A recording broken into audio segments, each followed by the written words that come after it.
Hello student, आपका स्वागत है मेरे अपने YouTube channel unique NCERT coaching में। आज मैं आपके लिए लेकर आया हूँ कक्षा 10 के प्रश्न वाली 1.1 का दूसरा प्रश्न है। हम पहला प्रश्न है वो हम पिछले वीडियो में देख चुके हैं। तो आइए हम इस प्रश्न को देखते हैं किस प्रकार से यह हल होगा। तो देखो, पूर्णांकों के निम्नलिखित युग्मों के एचसीएफ और एलसीएम ज्ञात कीजिए। ठीक है, हमें क्या करना है, इन पूर्णांकों के जो युग्म हैं जो नीचे लिखे हुए हैं उनका एलसीएम और एचसीएफ ज्ञात करना तथा इसकी जांच कीजिए कि दो संख्याओं का गुणनफल एचसीएफ गुणित एलसीएम है। ठीक है, तो हमें इसकी जांच भी करना है। तो आइए हम देखते हैं। सबसे पहला हमारा क्वेश्चन है 2691। ठीक है, तो हम इसको करेंगे। पहला प्रश्न हमारा आपके सामने है 2691। तो हम पहले क्या करते हैं, इन दोनों का एलसीएम निकाल लेते हैं। तो हम यहाँ पर एलसीएम निकालेंगे तो पहले 26 का निकालते हैं। तो 26, तो इसको 2 से भाग दे देते, 2 एकम 2, 2 तिया 6। अब आपकी 13 क्या है, एक विषम संख्या है तो हम इसलिए इसको 13 से भाग देते हैं। तो 13 एकम 13। ठीक है, ये आ गया किसका, आपका 26 का। क्या आया, 2 गुणा 13। ठीक है, इसके बाद में 91 का कर लेते हैं हम। 91 का किया हमने तो यहाँ पर इसको हम कितने से 7 से भाग देते हैं। तो 7 एकम 7 बचा 2, कितना हो गया 21, 7 3 21। अब देखो इधर भी 13 है तो 13 से भाग जाएगा इसमें, क्योंकि 13 क्या आपकी विषम संख्या है। तो देखो दोनों संख्याओं का हमने गुणनखंड निकाल चुके हैं। तो इसका क्या आया, 7 गुणित 13। ठीक है, अब देखो यहाँ पर क्या है, हमें एलसीएम निकालने के लिए इन दोनों में 13 13 है तो हम 13 को एक बार लिखते हैं। ठीक है, तो हमें एलसीएम कितना होगा, देखो एलसीएम बराबर दो गुणा 7, क्योंकि 2 एक बार है तो इसलिए एक बार लिखेंगे। 7 एक बार है तो 7 एक बार लिखेंगे, गुणा 13। इसको हम एक ही बार लिखेंगे क्योंकि ये 2 बार है दोनों में, तो इसलिए हम इसको एक ही बार लिखेंगे। तो टोटल एलसीएम कितना आएगा हमारा, देखो तो एलसीएम कितना आएगा, देखो 7 दूनी 14, 7 दूनी 14 और 7 दूनी 14 और 13 और 14 को हम गुणा करेंगे तो कितना आएगा,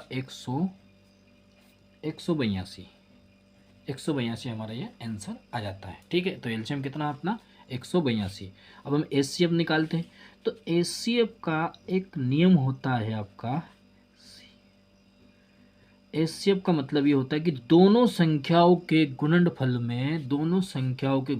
में एक संख्या कॉमन होना चाहिए। क्या होना चाहिए, एक संख्या कॉमन होना चाहिए। ठीक है, एक संख्या कॉमन होना चाहिए। तो हम क्या करेंगे, यहाँ पर एक संख्या क्या हमारी 13 और 1 है। क्या है, 13 और 1 है, तो क्या हो जाएगा इसका 13 आंसर। ठीक है, तो एलसीएम भी निकल आया, एचसीएफ भी निकल आया। अब हम देखते हैं क्या, इनका गुणनफल।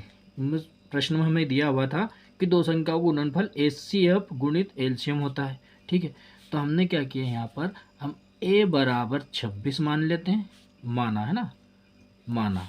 ठीक है, a बराबर 26 मान लेते हैं और b बराबर क्या मान लेते हैं हम, 91 मान लेते हैं। ठीक है, तो हमें किस प्रकार से करना है, देखिए HCF बराबर एच सी एफ गुणा एल सी एम बराबर a गुणित b। ठीक है, तो हम इसका मान रखेंगे। HCF कितना था हमारा, HCF था हमारा 13 गुणित एलसीएम कितना था 182।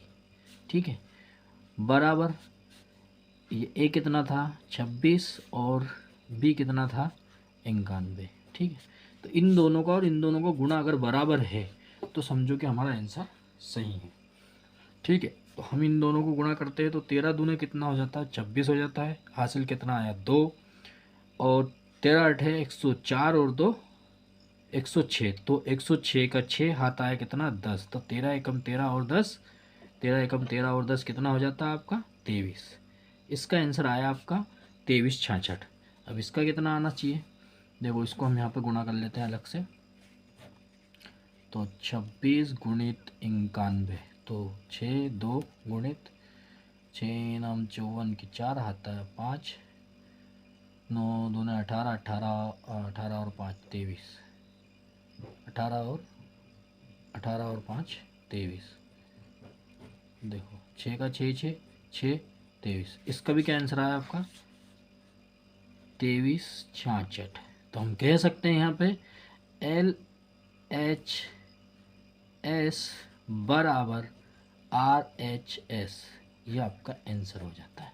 ठीक है, तो हम अगला क्वेश्चन, तो अगला क्वेश्चन है 510 और 92। तो ठीक है, अब हम 510 और 92 देखते हैं। तो 510 का हम क्या लेंगे, एलसीएम क्या लेंगे, इसको भाग देंगे। तो 510 में 2 का भाग दे देते हैं। तो 2 दूने 4, कितना बचा, 1 बचा, 11 हो गया। 2 पंच 10, फिर 1 बचा, तो कितना हो जाएगा, 10 हो जाएगा, फिर 2 पंचे 10। ठीक है, अब यहाँ पे क्या है, आपका 5 है, तो हम इसको 3 से भाग दे देते हैं। देखो 3 8 24 हो जाता है, 3 8 24, 1 बचा, यहाँ पर कितना हो गया, 15 हो जाएगा, तो 3 पंजे 15। ठीक है, अब हम इसको कितने से भाग दे दें, इसको हम 5 से भाग देंगे। ठीक है, 5 से दिया, 5 एकम 5, कितना बचा, 3 बचा, 5 7 35। अब हमारा हो गया 17, एक विषम संख्या है इसलिए ये 17 से ही जाएगा, 17 एकम 17। ठीक है, तो हमारा 510 का कितना आ गया है, गुणनखंड, गुणनखंड कितना आ गया, देखो 2 गुणित 3 गुणित 5 गुणित 17। ठीक है, अब इसके बाद में हम 92 का कर लेते हैं। तो 92 का देखो 9 2 है ना, तो इसको 2 से देंगे, 2 चुकू 8, 4 बार गया, 1 बचा, 2 छंगे 12। ठीक है, फिर 2 से देते हैं, 2 दूने 4, 1 बचा, 2 दूने 4, कुछ नहीं बचेगा, अब 2 तिया 6। अब ये 23 आ गया, 23 एक विषम संख्या इसलिए ये 23 से ही जाएगा। ठीक है, तो हमारा 92 का कितना हो जाता है आपका, देखो 2 गुणित 23। ठीक है, अब हम इसमें क्या करेंगे, इसका एलसीएम निकालने के लिए हमें यहाँ पर जो संख्याएं दोबारा दी हुई हैं उसको हम दोबारा नहीं लिखेंगे। एलसीएम बराबर, तो देखो इसमें जो इसमें है और इसमें ये 2 बार दिया हुआ है, तो हम इसको 1 बार लिखेंगे। 2 को 1 बार लिखें, 2 गुणित 2, अब इसमें नहीं दिया हुआ है तो इसको 2 को यहाँ लिखेंगे, फिर 3 को लिखेंगे, फिर गुणित 5 गुणित 17 गुणित 13। ठीक है, अब इन सबका गुणा करेंगे तो कितना आ जाएगा, देखो मैं पहले से मैंने करके रखा हुआ है, तो हम कितना हो जाएगा, 11,730, यानी कि 11,730 इसका एलसीएम आता है। ठीक है, 11,700 इसका एलसीएम आता है। तो एचसीएफ कितना होगा इसका, एचसीएफ, ठीक है, एचसीएफ हमारा देखो, तो एचसीएफ क्या होगा आपका, सबसे पहले देखो इसमें केवल एचसीएफ इसका 2 होगा, क्यों होगा, क्योंकि इसमें दोनों संख्याएं कॉमन है, दोनों संख्याएं कॉमन अनिवार्य है, इसलिए इसका क्या एचसीएफ होगा, 2 होगा। ठीक है, 2 हो गया। तब हमें क्या दिया हुआ था, देखो हमने क्या देखा था पिछले प्रश्न में, तो देखो हमें क्या करना है यहाँ पर, तो हम मान लेते हैं ए बराबर 510 और बी बराबर 92। ठीक है, तो हम एच सी एफ को गुणा करेंगे, तो एच सी एफ बारह गुणित एल सी एम।